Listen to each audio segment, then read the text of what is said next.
언제나 필승! 네, 반갑습니다. 필승입니다. 이번에 분석해드릴 기업은 동성화인텍입니다. 자, 동성화인텍 같은 경우는 제가 필승사단 강의가 있을 때 재무제표 분석을 해드릴 때에 이제 예를 꼽는 그 기업 중에 하나인데, 사실 동성화인텍 기준으로 지금 정도의 시가총액이 향후 2년 정도 유지가 될 경우에는 어마어마한 저평가에 빠질 수밖에 없어요.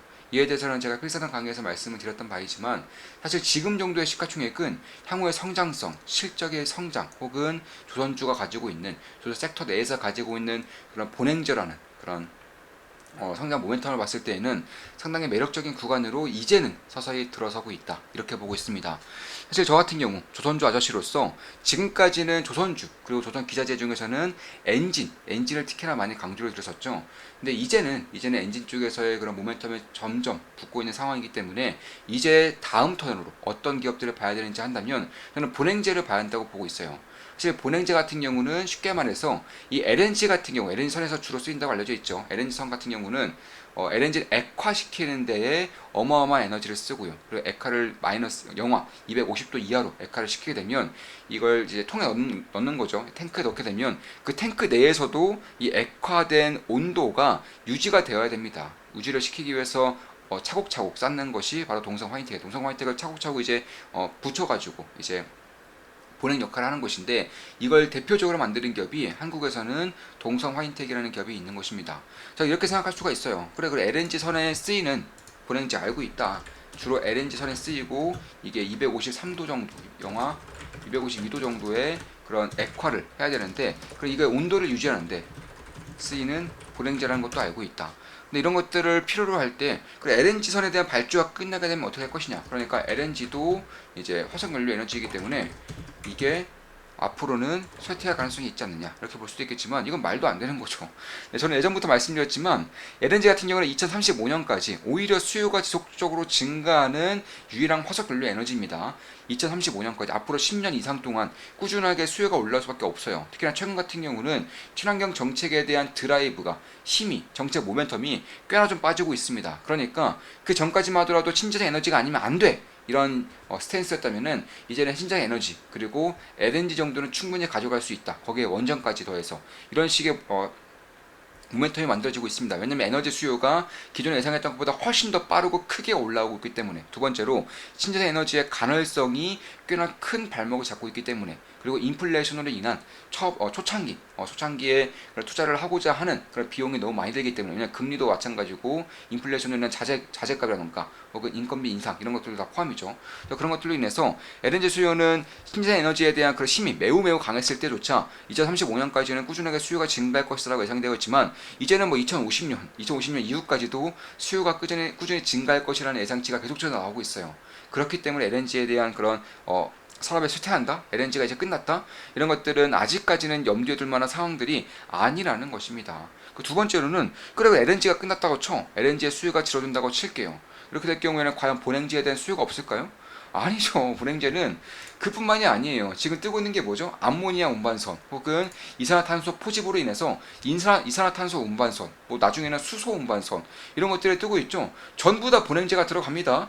이것들을 액화시키지 않는다고 할지언정, 액화시켜도 영하 250도까지는 내려가지 않는다고 할지언정 본행제가 필요 없는 게 아니에요. 애초에 뜨거운 원료이기 때문에, 뜨거운 기체이기 때문에 본행제는 필수적으로 필요하다는 것입니다. 액화를 시키기 위해서는 필수적으로 필요하다는 거예요. 그렇기 때문에 이산화탄소, LPG라던가 아니면 암모니아, 메탄올, 아니면 수소까지, 이런 것들은 전부 다 분해제가 필요하기 때문에, 사실 지금까지의 그런 업황 대비해서 주가가 안 올랐던 것은 엔진으로 쏠리는 그런 관심, 그리고 조선주를 바라보는, 조선 슈퍼사이클을 바라보는 의구심 때문에 그런 것이고, 마지막으로는 LNG선이 피크아웃을 칠까봐, 그래서 분행제까지도 같이 이제 조정을 받았던 것인데, 이제는 그런 것들이 서서히 멀어져 가고 있습니다.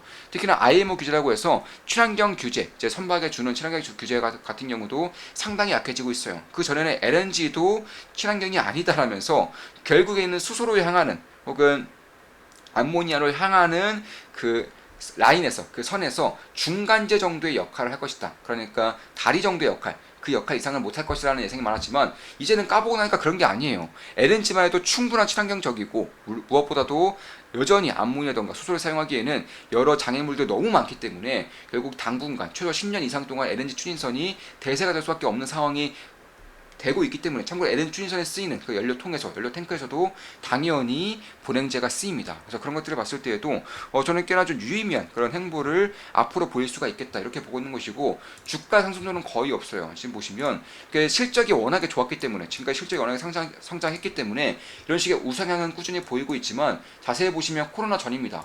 코로나 전과 그 이후의 주가가 거기서 거기에요.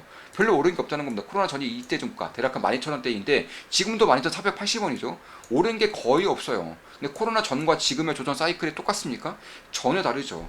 저는 슈퍼 사이클을 바라보는 시장의 확신이 점진적으로 커지고 있기 때문에 LNG 선 쪽에서 가장 큰 수혜를 받았고, 그리고 앞으로도, 지금까지는 노이즈에 시달리고 있지만 앞으로도 꽤나 큰 수혜를 받을 것이고, 수주잔고가 2년 이상 쌓여있기 때문에 기자재 중에서도 가장 긴 수주잔고를 쌓아놓은 만큼 이것만큼 확실한 실적 성장주가 있을 수 있겠느냐, 이런 생각을 하고 있는 것입니다. 물론 제가 모든 영상은 매수매도 추천 리딩 아닌 거 다들 알고 계시죠? 참고하시면 되겠습니다. 실제로 보시면 대략 한 2년 뒤 정도에는 단기순이익이 500억 이상 찍힐 거예요. 이것도 굉장히 보수로 보고 있습니다. 성과에 대한 반영이 아직도 안 되고 있기 때문에 그런 것이고, 실질적으로 성과가 그 전에 컨센서스를 냈을 때보다 지속적으로 올라오고 있어요. 성과가 올라오면서 자연스럽게 핵심적인 기자재, 뭐 엔진이면 엔진 기자재면 엔진 기자재, 보냉제면 보냉제, 탱크면 탱크, 이런 식으로 핵심 기자재들의 가격도, 제품 가격도 당연히 인상되는 것이고, 최소 500억 이상 나올 것이고, 영업이익도 700억 이상 뭐 당연히 나올 것입니다. 그에 반해서 시가총액이 3,700억 정도. 그러니까 실제 성장 대비해서 주가가 성장하지 못했던 가장 큰 이유는 LNG를 둘러싼 피크아웃 우려인데, 피크아웃 우려가 점진적으로 해소가 되고 있다는 거예요. 이제 LNG 같은 경우도 필수적으로 써야 되는 에너지원이 되고 있다는 것입니다. 미국 시장에서 이미 반영되고 있어요. 미국 시장 같은 경우는 LNG 미드스트림, 뭐 다운스트림, 업스트림 할 것 없이 대부분의 기업들, 핵심 기업들은 주가가 상당히 견조한 모습을, 성장하는 모습을 보여주고 있는 것이고, 그에 따라서 미드스트림에 해당하고 있는 가장 핵심적인 그런 부품, 그 소재들을 만들고 있는 동성 화이트 같은 경우도 이제는 주가에 대한 반응이 올 시기가 저는 점진적으로 다가오고 있다, 이렇게 보고 있는 것입니다. 뭐 우리 멤버분들 같은 경우도 조선주에 대한 그런 관심이 상당히 많은 것은 뭐 다들 알고 계실 겁니다. 제가 워낙에 조선주 아저씨, 조선 아저씨로 불리고 있기 때문에 그런 것이고, 지금 보시면 필승 종목들은 돌아가면서 대중 관심 줄어들고 잠잠해지나 싶으면 폭등하네요. 저는 이런 식의 말씀해 주셨는데, 동성화이텍도 저는 비슷한 흐름을 보일 수 있을 거라고 보고 있어요. 물론 동성화이텍은 현재로서는 투자하고 있지는 않지만 저는 역시나 기회를 엿보고 있는 것은 사실이에요. 여기서 만약에 지지라인이 더 확고해진다거나 변곡점이 만들어질 경우에는 신규 매수를 할 수 있다고 말씀드리고 있습니다. 물론 제 모든 매수매도 내역은 우리 멤버분들께 전부 다 실시간으로 공개해드리고요. 한 달에 24,000원이면 제 매수매도 내역을 실시간으로 보실 수 있습니다. 그 외에 제가 특히나 강조드리는 기업들, 특히나 강조드리는 섹터들도 있고요.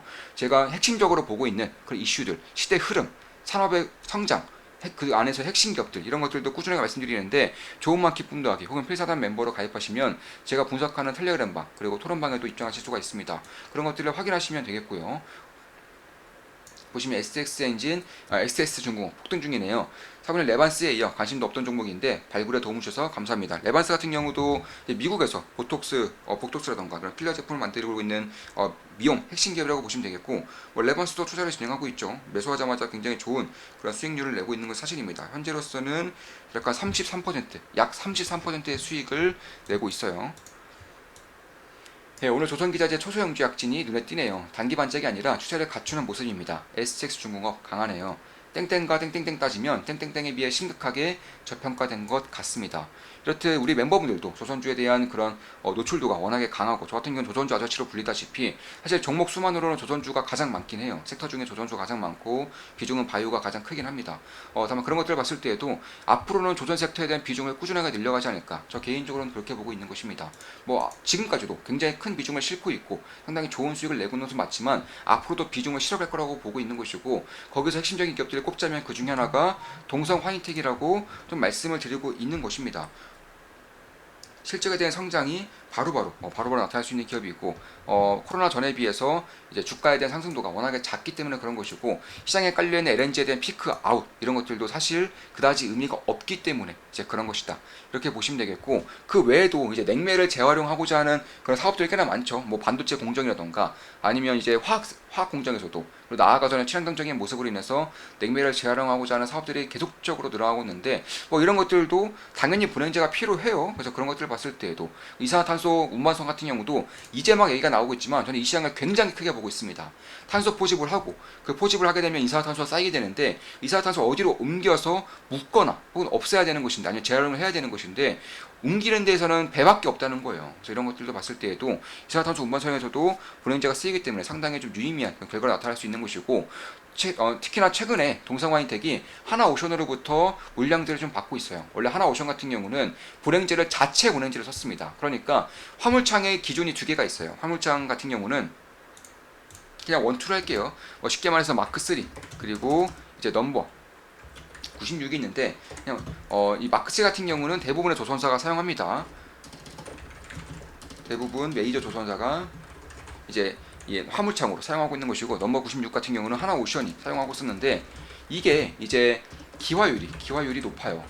따라서 고객사로부터 벤치를 이제 막고 있다는 것입니다. 그로 인해서 이제 업그레이드를 시켰어요. 업그레이드를 시켰는데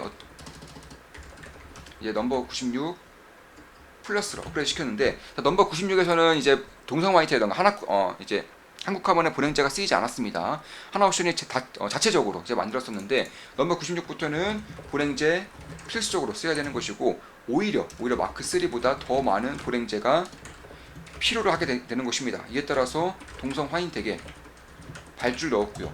따라서 메이저 조선사가 한 개 더 추가가 된다는 거예요. 지금까지만 하더라도 한국에서는 삼성중공업 혹은 현대중공업 그룹이라던가 이 정도까지만 이제 주요 고객이었었는데, 여기서 삼성중공업 정도의 그런 규모를 가진 조선사가 추가적으로 발주를 넣기 시작했다는 것입니다. 그런 것들을 봤을 때에도 저는 앞으로 실적에 대한 퀀텀 점프가 적어도 내년부터, 늦어도 내년부터는 폭발적으로 발생할 수 있을 거라고 보고 있는 것이고, 그 전부터 실적에 대한 성장이 꾸준하게 발생했기 때문에 실적에 대한 반영만 되더라도 밸류에이션 리레이팅이 발생해야 된다, 이렇게 보고 있는 것입니다.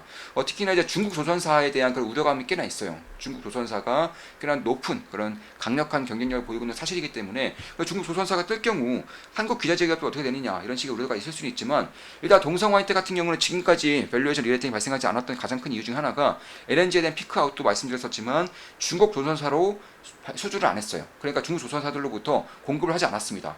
근데 왜 공급 안 했는지가 중요하겠죠. 중국 조선사들을 원해요. 동성화인텍의 그런 물량들을 원하지만, 제가 알고 있는 내용입니다. 그런데 동성화인텍은 한국 물량만 치기에도 캐파가 부족한 수준이라서 지금까지는 한국 물량만 치기에도 바빴다고 합니다. 삼성중공업 그리고 현대중공업 그룹, 이 두 개 기업들만 치더라도 바빴기 때문에 캐파가 부족할 지경이었기 때문에 중국 조선사까지는 딱히 바라보고 있지 않았다고 해요. 여기서부터 플러스 하나오션이 이제 되는 것이고, 따라 증설이 되는 것인데, 올해 연말, 올해 4분기부터는 3, 4분기 하반기 정도 캐파 증설이 이제 완성이 됩니다. 완공이 되기 때문에 이런 것들을 봤을 때에도 매년 6천억 정도의 그런 캐파가 완성이 됩니다. 지금 보시면, 그리고 이런 것들을 봤을 때 결국 이 본행제로만 이 정도의 컨텐츠 점프가 발생한다는 것이고, 그래서 증설까지 완료될 경우 혹은 이제 성과 반영까지 될 경우에는 영업이익률까지 올라올 수 있다는 부분에서 실적에 대한 반영만 된다면, 실적 성장만 반영된다면 지금보다는 주가는 꽤나 큰 폭으로 상승할 수 있다는 것이고, 여기에 더해서 LNG 피크아웃에 대한 시장의 우려감이 꺼지면서 밸류에이션 리레이팅까지 발생하게 될 경우에는 실적의 성장, 밸류에이션 리레이팅 두 가지가 모두 반영이 되면서 코로나 전과 비슷한 수준의 주가가 전혀 달라질 수 있는 수준으로 갈 수가 있다는 거예요. 지금 보시면 거의 비슷하죠. 코로나 전, 코로나 직후, 그리고 지금의 주가가 거의 비슷한데, 이것을 이제 실적 반영이 되면서 어느 정도의 그런 박스권 돌파 흐름이 나타날 수가 있게 된다는 것입니다. 저는 지금부터는 봐야 할 때라고 개인적으로 보고 있는 것이고, 저 역시나 신규 매수를 고려하고 있다. 신규 매수를 고려하고 있고, 제 멤버분들께는 실시간으로 매수매도 내역을 말씀드리는데 한 달에 겨우 24,000원이에요. 관심 있으신 분들은 필승 멤버로 가입하시면 되겠습니다.